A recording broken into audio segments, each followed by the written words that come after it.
चलिए आई भैया, हम सिंगर मोनू अलबेला, हमार बड़का भैया जितेंद्र, हमार बड़कों से बड़का भैया संतोष लाल, हमारे साथी संगतिया शेरा बिहारी, आप लोग के पाँव छू के प्रणाम कराता नहीं। हमार बड़का भैया जितेंद्र के लिखल है गाना, एक पुराना लय आज हम रउआ लोगन के बीच में गा के सुनावा चाहता नहीं।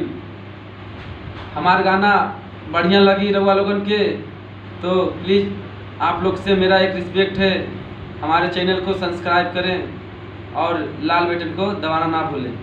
केहू गंगा गजा धरना हावल करा, केहू गंगा गजा धरना हावल करा, हम पोखरे नहाई नीता का होई। केहू गंगा गजा धरना हावल करा, केहू गंगा गजा धरना हावल करा, हम पोखरे नहाई नीता का होई। जेकर रूप बाटे दुनिया में खिलबे करी, जेकर रूप बाटे दुनिया में खिलबे करी, होकर समरी सूरतिया का होई।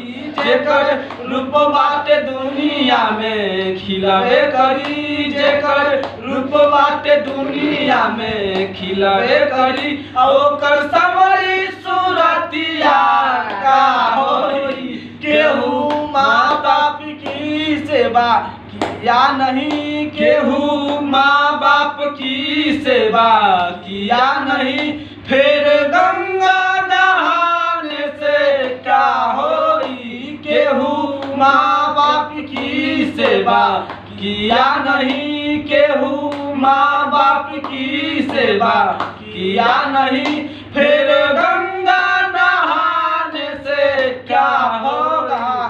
केहू माता पिता के सेवा किया नहीं, केहू माता पिता के सेवा किया नहीं, फिर गंगा नहाने से क्या होगा।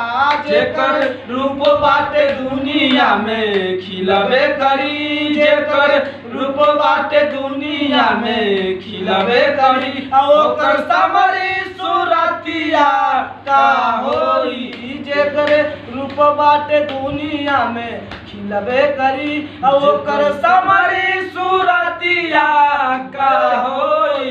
केहू गंगा गजा धरना हावल करा, केहू गंगा